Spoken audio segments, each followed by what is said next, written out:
Un peu plus de 3300 spectateurs étaient présents à Lidonnière samedi soir. Un public impatient de voir son équipe renouer avec la victoire et faire un pas de plus vers la Ligue 2. Les Genoux tentent une première incursion vers le but amiénois, mais le gardien Losti devance Marega. 8e minute, les Picards sont à l'attaque. Jonathan Kodjia, côté droit, se débarrasse de Freddy Rocher. Il trouve ensuite une ouverture pour centrer. Pichot n'arrive pas à s'emparer du ballon et c'est Jonathan Lacour, seul au deuxième poteau, qui trouve le chemin des filets. 1-0 pour Amiens. On attend alors une réaction immédiate des Genoux qui ont déjà laissé filer beaucoup de points ces dernières semaines. Au contraire, ce sont les Amiénois qui se procurent les situations les plus intéressantes, comme cette frappe puissante de Puyot repoussée par Pichot. Nouvelle occasion pour Amiens à la 12e minute sur ce long dégagement du gardien. Seka intervient in extremis devant Pouillet. Les Genoux ont beaucoup de mal à trouver des solutions offensives. 36e minute, Marega déborde et centre pour Bourgault qui voit sa frappe détournée en corner. Une bien maigre occasion pour les Vendéens qui n'arrivent pas à développer leur jeu. Juste avant la pause, le coup franc de Gazo trouve la tête de Lefebvre mais le ballon passe très loin du cadre. À l'issue de la première mi-temps, les deux équipes rejoignent les vestiaires sur le score de 1-0 en faveur d'Amiens. S'ils veulent monter, il faudra jouer autrement que là. Hein. Parce que la première mi-temps, non. 0. Pas d'accord. Amiens a dominé, de toute manière. Hein. Ils courent après le score depuis la 8e minute, donc c'est dur. On voit que derrière, ils sont bien organisés, bien placés sur le porteur du ballon à chaque fois. Donc il va falloir revenir au score très vite. On n'est pas les premiers sur la balle, c'est bien dommage. Et on prend un but en compte en toute logique. Mais j'espère que la deuxième mi-temps, ils vont se réveiller et au moins avoir une victoire au bout. Allez, le Poiré. J'espère qu'ils vont gagner à deuxième mi-temps, parce que là... À la reprise, c'est encore une fois Amiens qui se montre dangereux. Sur un contre, Lacour tente sa chance, mais Seka détourne en corner. 56e minute, Gazo est victime d'une faute de Johan Paul. L'arbitre ne bronche pas. L'entraîneur du Poiré, Oswald Tanchot, est foudrage et va le faire savoir au délégué du match. Le jeu se poursuit et l'arbitre décide ensuite d'expulser Oswald Tanchot.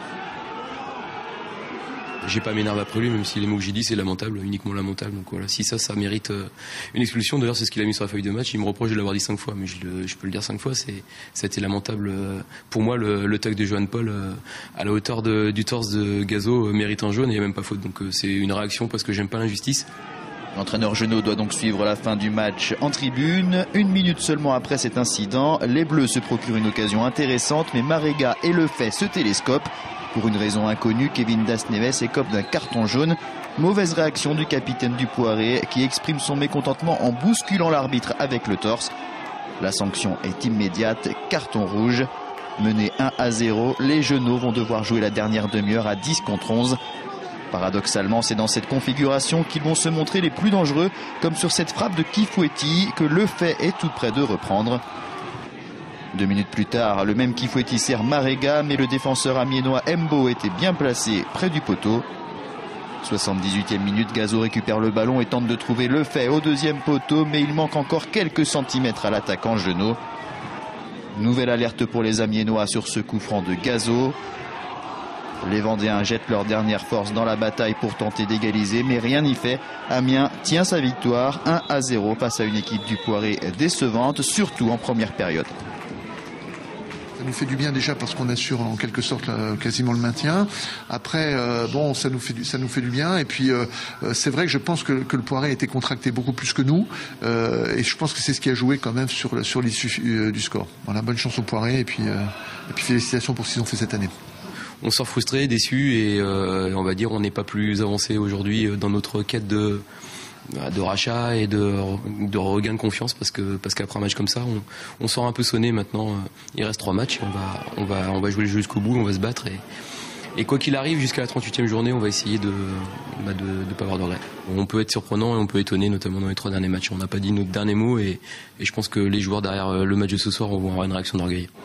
2 nuls et 2 défaites sur les 4 derniers matchs sans inscrire le moindre but. Les Genoux le savent, ils ne sont pas sur un rythme de prétendant à la montée et les taux se resserrent. Il va falloir absolument trouver des solutions pour les 3 derniers matchs à Boulogne, à Carquefou et face à Vannes.